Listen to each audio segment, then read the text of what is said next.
Adapun kalau memang ingin menyumbang dengan harus ke sana, yang namanya perkara jihad fisabilillah ini termasuk perkara yang harus di bawah Podcast Surabaya Mengaji.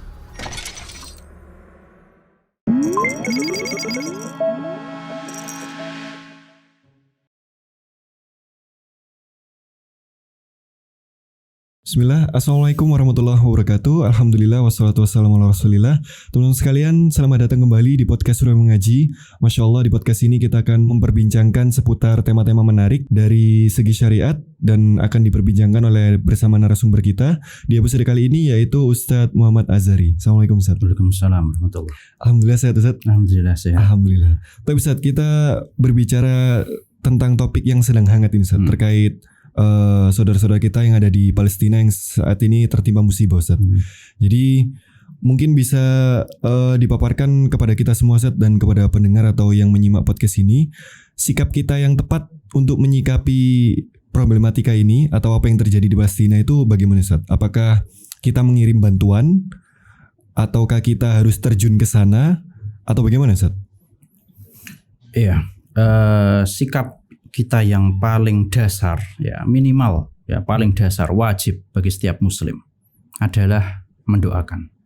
Ini sepakat, semua sepakat, wajib mendoakan. Ya, dalam sebuah hadis Rasulullah SAW bersabda, "Matsalul mu'minina fi tawaddihim wa ta'atufihim wa tarahumihim kamatsalil jasad." Ya, jadi perumpamaan kaum mukminin dalam rasa saling care mereka, rasa saling mengasihi mereka, ini selayaknya seperti mereka satu jasad. Ya, idza staka minhu udwun tada'a sairul jasadi bisahri wal humma.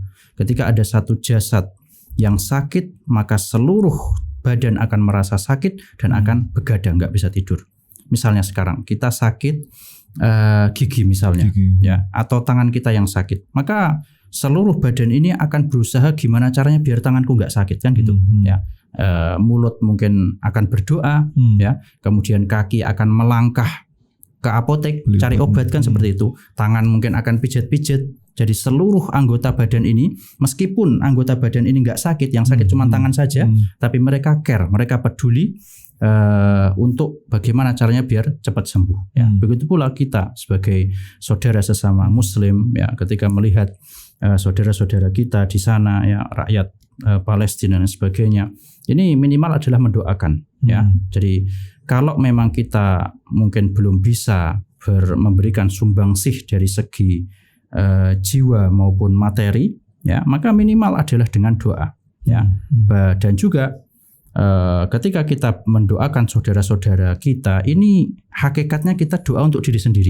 Ya, dalam sebuah hadis kalau kita ingat, ya, bahwasanya di antara doa yang mustajab ini adalah doanya seseorang kepada saudaranya fi dhuhril ghaib. Mereka nggak tahu kalau didoakan, ya.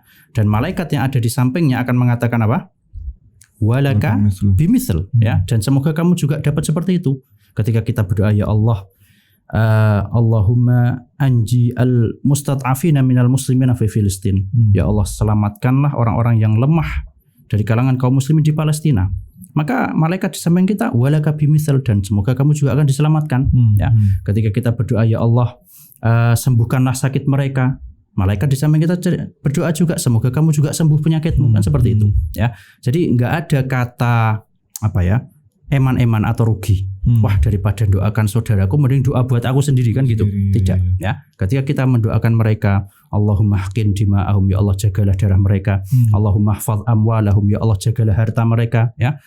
Maka ini seolah-olah seperti kita mendoakan diri kita sendiri, ya. Ini minimal adalah berdoa. Kalaupun memang kita bisa memberikan sumbangsih dengan harta, ya, kepada rakyat tersebut supaya makanan dan sebagainya terjaga, maka ya itu lebih bagus, ya, tentu dengan jalur yang jelas, ya, yang dijelaskan oleh pemerintah, yang resmi dan sebagainya.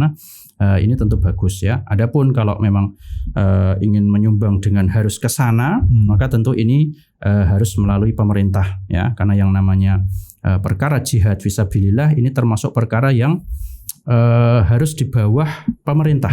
Ya, harus diurusi pemerintah. Nggak bisa masing-masing dari kita kemudian jalan sendiri, karena akan kacau kalau seperti ini. Ya, jadi minimal berdoa, syukur-syukur bisa sumbangsih material, ya. Itu yang mungkin bisa kita lakukan kepada mereka. Allahu a'lam. Nah, Ustaz, kemudian di Palestina ini kan ada Masjid Al-Aqsa, Ustaz, atau Al-Quds. Nah, ini seberapa berharga atau seberapa sucikah Masjid Al-Aqsa itu, Ustaz? Dan bagaimana menumbuhkan kecintaan kepada kaum muslimin ini terhadap tempat tersebut, Ustaz? Iya, jadi kita tahu ya yang namanya Masjidil Aqsa ini adalah kiblat kaum muslimin yang pertama sebelum menuju Ka'bah, ya.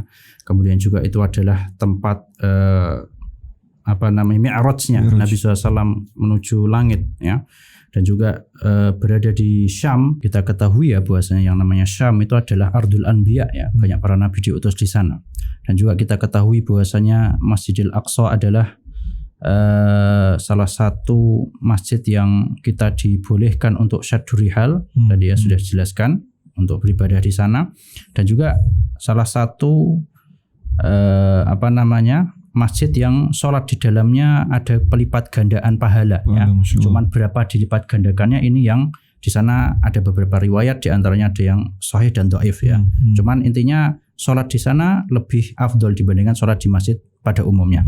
Dan juga kita ketahui bahwasanya Rasulullah SAW telah berjanji bahwasanya di akhir zaman nanti Masjidil Aqsa akan dibebaskan, ya, akan berada di tangan kaum muslimin. Kita harus yakini, sehingga apapun keadaan Masjidil Aqsa sekarang, bagaimanapun beratnya keadaan di sana, dalam hati kita tetap harus ada bahwasanya Masjidil Aqsa adalah milik kaum muslimin, dan suatu saat nanti kita akan mengambilnya dan menjadi milik kita biiznillah, seperti itu. Masya Allah. Dan ini kita kembali tengok kondisi kita di negeri Indonesia, Ustaz. Masya Allah, di sini aman sentosa, tidak ada maksudnya perang atau penjajahan seperti yang terjadi di Palestina. Nah, ini harusnya kita yang tinggal di Indonesia ini harusnya mensyukuri nikmat ini, Ustaz. Nikmat aman ini, Ustaz. Betul. Nah, itu mungkin bisa diberikan nasihat terkait nikmat aman ini, Ustaz. Ya, betul. Jadi kita alhamdulillah tinggal di suatu negeri yang muslim, ya, mayoritas kaum muslimin, pemimpin kita juga muslim, alhamdulillah, ya. Kita tinggal di suatu negeri yang alhamdulillah tidak susah untuk menjalankan syariat Islam, ya. Ini adalah suatu kenikmatan yang harus kita syukuri, ya. Betapa banyak ketika kita mendengar saudara muslim kita yang mungkin tinggal di negeri-negeri yang non muslim, bagaimana mereka susahnya sholat, bagaimana mereka susahnya mencari makanan yang halal, ya. Ini baru terasa kalau ternyata enak sekali tinggal di Indonesia, ya. Sebagian kita kan kadang, waduh, Indonesia kayak gini kan gitu, ya. Karena mereka nggak tahu di luar itu seperti apa, ya. Ternyata masih banyak yang lebih kasihan dari kita, ya. Maka yang pertama kita harus bersyukur kepada Allah Azza wa Jalla, ya. Alhamdulillah negeri kita aman, ya.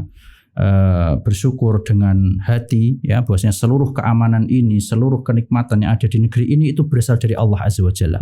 Kemudian kita ucapkan dengan lisan alhamdulillah wa syukurillah, dan juga kita gunakan bagaimana kenikmatan ini dalam rangka membantu ibadah kepada Allah Azza wa Jalla, ya. Bahkan salah seorang masyayikh, ya, pernah mengatakan, ya, jadi keadaan kita sekarang di zaman sekarang ini apabila dibandingkan dengan keadaan orang tua kita atau kakek nenek kita zaman dahulu, seandainya mereka melihat bagaimana fasilitas yang kita nikmati di zaman sekarang, niscaya mereka akan mengira kita sekarang sedang berada di dalam surga.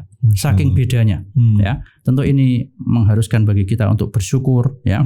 Apapun keadaan kita sekarang, kita wajib bersyukur, ya. Dalam sebuah hadis Rasulullah SAW bersabda, man asbaha minkum aminan fi sirbihi. Barang siapa di antara kalian yang bangun dalam keadaan aman, nggak ada perang, alhamdulillah, santai, ya kan. Kemudian mu'afan fi jasadihi, dalam keadaan sehat, alhamdulillah sehat, keluarga juga sehat. Indahu qutu yaumih, dia punya makanan yang bisa dia makan di hari itu, ya. Kita mungkin sebulan dah insya Allah bisa kan gitu, ya. Nah, ini sehari aja kita harus kata Nabi SAW, faka'annama hizat lahud dunya. Orang yang punya tiga ini, bangun pagi dalam keadaan aman, kemudian sehat badannya, dan bisa makan hari itu, seolah-olah kayak dunia sudah dikumpulkan kepada dia, ya. Maka marilah kita menjadi rakyat yang bersyukur ya, bukan yang kemudian menuntut ini dan itu ya. Kita syukuri ya, kita perbaiki sebisa mungkin ya. Allah Subhanahu wa taala berfirman, la in syakartum la azidannakum. Apabila kalian bersyukur, maka pasti Allah akan tambah nikmatnya. Wallahu a'lam. Masya Allah, jazakallah khairan Ustaz atas pemaparannya. Demikian pemirsa sekalian, berkaitan dengan tema kita pada episode kali ini, semoga bisa mengambil manfaat tentang apa yang terjadi baru-baru ini. Dan kita bertemu lagi insya Allah di podcast episode berikutnya. Kita tutup. Wassalamualaikum warahmatullahi wabarakatuh.